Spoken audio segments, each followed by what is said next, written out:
July 10th, 2021, Saturday of the 14th week in Ordinary Time. A reading from the book of Genesis. Jacob gave his sons this charge: "Since I am about to be taken to my people, bury me with my fathers in the cave that lies in the field of Ephron the Hittite, the cave in the field of Machpelah, facing on Mamre in the land of Canaan, the field that Abraham bought from Ephron the Hittite for a burial ground. There Abraham and his wife Sarah are buried, and so are Isaac and his wife Rebekah, and there too I buried Leah. The field and the cave in it that had been purchased from the Hittites." Now that their father was dead, Joseph's brothers became fearful and thought, "Suppose Joseph has been nursing a grudge against us and now plans to pay us back in full for all the wrong we did him." So they approached Joseph and said, "Before your father died, he gave us these instructions. You shall say to Joseph, 'Jacob begs you to forgive the criminal wrongdoing of your brothers who treated you so cruelly. Please, therefore, forgive the crime that we, the servants of your father's God, committed.'" When they spoke these words to him, Joseph broke into tears. Then his brothers proceeded to fling themselves down before him and said, "Let us be your slaves." Joseph replied to them, "Have no fear. Can I take the place of God? Even though you meant harm to me, God meant it for good, to achieve his present end, the survival of many people.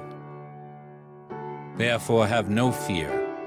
I will provide for you and for your children." By thus speaking kindly to them, he reassured them. Joseph remained in Egypt together with his father's family.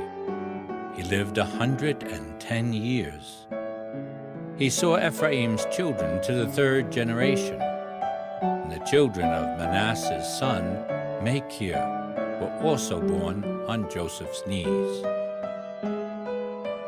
Joseph said to his brothers, "I am about to die. God will surely take care of you and lead you out of this land to the land that he promised on oath to Abraham, Isaac, and Jacob." Then, putting the sons of Israel under oath, he continued, "When God thus takes care of you, you must bring my bones up with you from this place." Joseph died at the age of 110. The word of the Lord. The responsorial psalm. The response is, "Be glad, you lowly ones. May your hearts be glad." Give thanks to the Lord, invoke his name. Make known among the nations his deeds. Sing to him, sing his praise. Proclaim all his wondrous deeds. Be glad, you lowly ones. May your hearts be glad. Glory in his holy name. Rejoice, O hearts that seek the Lord. Look to the Lord in his strength. Seek to serve him constantly. Be glad, you lowly ones. May your hearts be glad. You descendants of Abraham, his servants, son of Jacob, his chosen ones. He, the Lord, is our God. Throughout the earth, his judgments prevail. Be glad, you lowly ones. May your hearts be glad. A reading from the Holy Gospel according to Matthew. Jesus said to his apostles, "No disciple is above his teacher, no slave above his master. It is enough for the disciple that he become like his teacher, for the slave that he become like his master. If they've called the master of the house Beelzebul, how much more those of his household? Therefore do not be afraid of them. Nothing is concealed that will not be revealed, nor secret that will not be known. What I say to you in the darkness, speak in the light. What you hear whispered, proclaim on the housetops, and do not be afraid of those who kill the body, but cannot kill the soul. Rather be afraid of the one who can destroy both soul and body in Gehenna.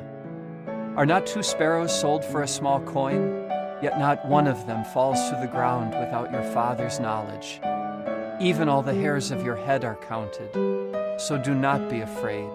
You are worth more than many sparrows. Everyone who acknowledges me before others, I will acknowledge before my heavenly Father.